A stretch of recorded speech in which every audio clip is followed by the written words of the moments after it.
与多个男生发生感情纠葛，单亲妈妈，你的也好狠。为什么会给他抽单亲妈妈？刻意扮丑，你觉得哪个是最不能接受？就很多男生搭戏会对我来说比较困扰一点。这说明你是大女主啊！对啊，就像乔恩姐说的，就万一跟年下弟弟拍的话，会有很多新闻嘛。那对我来说也是，就是很害怕，就会有点恐惧。你知道一般的观众会以为女生会太喜欢这种角色了，其实你们是不喜欢的，很害因怕，对不对？为在演这个戏的时候，你跟每一个角色那个感情的阶段要拿捏得很清楚，要很小心，对，不然会被骂的。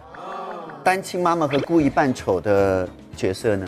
我不怕扮丑，但是我只是在想，这个单亲妈妈的状态是我这个年纪的单亲妈妈，还是要我演超龄？你肯定是超龄嘛，你这个年纪的单亲妈妈应该不会过审吧？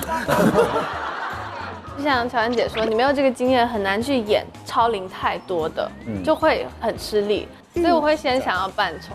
在不同的年龄的选择是会不一样的。你看，如果是乔恩，你面对这几个与多个男生发生情感纠葛、单亲妈妈和故意扮丑的角色，就我都可以演，没有任何排斥。没有任何排斥，都好的，我就尬戏了。打戏了。他演了一个故意扮丑的与多个男生发生感情纠葛的单亲妈妈。哎，想不想看？超精彩的，非常想看这个剧超精彩的。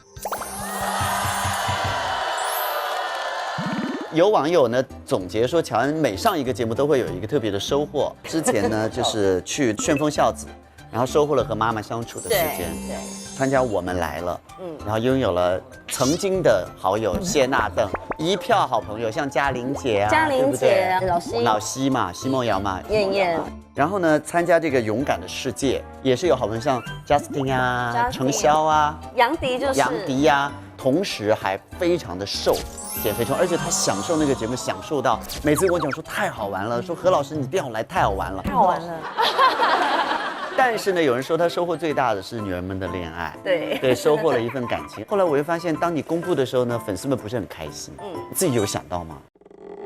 我倒没有想到这么严重，那干脆默默的谈就好了。因为那时候我跟他已经在一起了，也会觉得说我要保护我喜欢的人，我要保护感情，而且我只是谈一段感情，有什么好不能公开的？我只是想要，就像我去抖音上面说我没有怀孕，是一样的，就是想告诉大家事实。对，想告诉大家事实，爱情多多少少就是需要一些勇气的，不然你以为我干嘛去参加恋爱节目嘛？啊，就是很难找。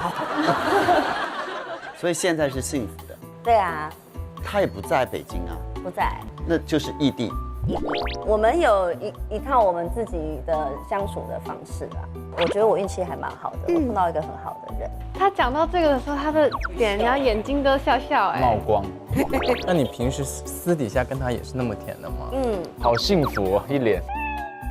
你该不会刚才拿手机一直拍，我们现场是拍给他看吧？